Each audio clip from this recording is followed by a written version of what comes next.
History in a nutshell. Conflicts between France and England were common throughout the early 18th century.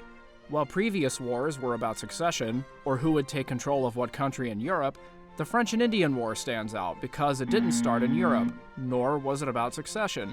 It was over territories and trade. American historians consider the French and Indian War to be its own internal conflict, completely separate from the goings-on in Europe. European historians, however, consider the French and Indian War to be the North American offshoot of the 7 Years' War, a much larger conflict happening in Europe around the same time. In the 1750s, the 3 largest populations living in North America were French colonists, English colonists, and Native American tribes. All 3 groups traded and built a rapport with each other. For example, the Native Americans wanted guns and ammunition to make their warriors more effective fighters, on par with their European neighbors.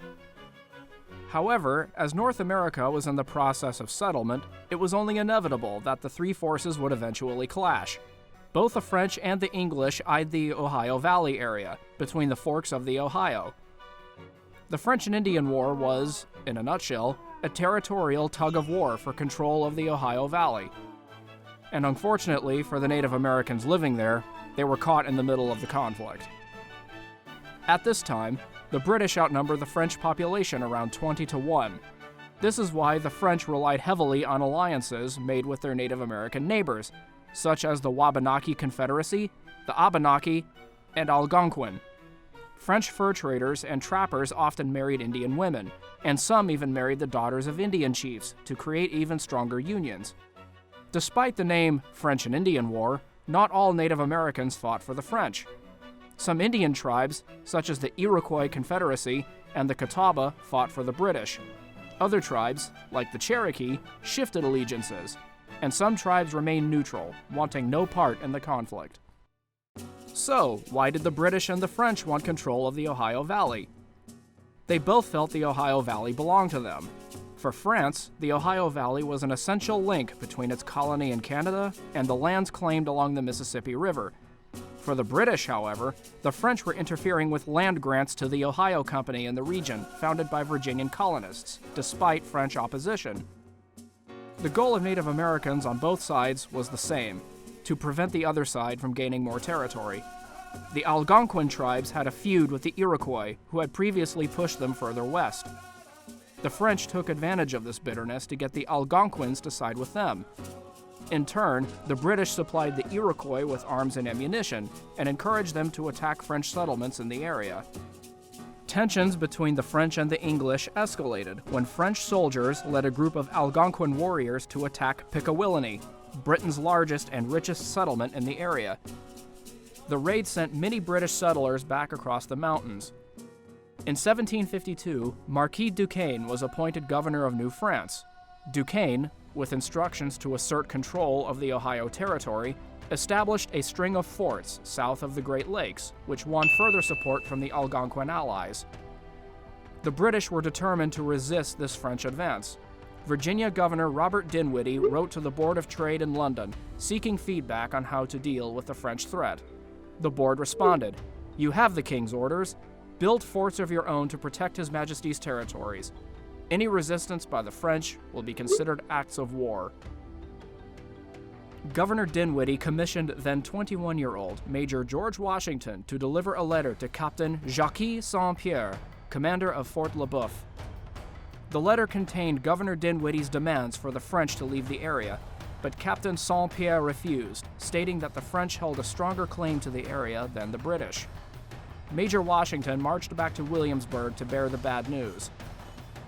Governor Dinwiddie responded by sending fur trader William Trent, along with a group of carpenters, to begin construction on a new British fort, which was to be named Fort Prince George. The French were not going to allow this new fort to be built in a territory they believed was theirs, so on April 18, 1754, French Captain Pierre de Contrecoeur took a company of 600 soldiers and captured the partially completed stockade. Just to spite the British, the French tore down what Trent's men built and constructed an even larger, better defended fortress in its place, named Fort Duquesne. Back in Virginia, Washington, now a lieutenant colonel, had been ordered to march a larger force to aid Trent with the construction of the fort. Only when Washington was 60 miles away did he find out about Trent's surrender. Soon after, on May 28, 1754, Washington, with the help of Indian leader Mingo Sachem Tanagrison, retaliated while en route to Fort Duquesne by crushing a nearby French scouting party. This engagement, known as the Battle of Jumonville Glen, is considered the first battle of the French and Indian War.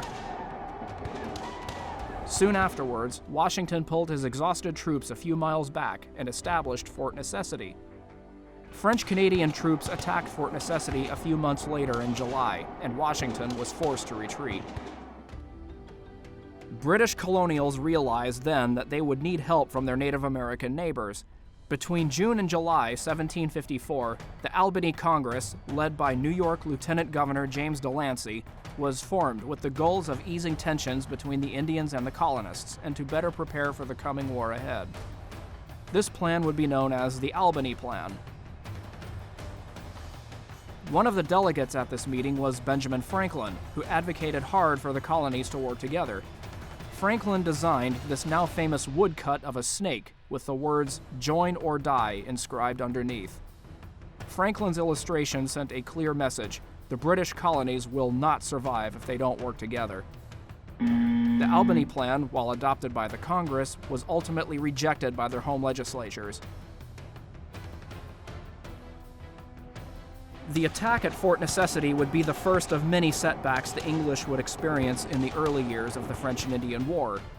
News of Washington's defeat at Fort Necessity spread throughout the colonies and had reached London. In 1755, British officials sent 2 Irish brigades under the command of Major General Edward Braddock to North America with one goal in mind: to take back control of the Ohio Valley as soon as possible. One of Braddock's objectives was to take back Fort Duquesne. Britain's Native American allies offered to help Braddock in this campaign. However, Braddock, overconfident that European military tactics would work in the Ohio wilderness, refused help from the Indians.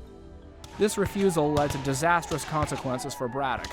While en route to Fort Duquesne, Braddock's forces were ambushed and annihilated by French and Native American forces in the Battle of Monongahela. General Braddock did not survive the attack.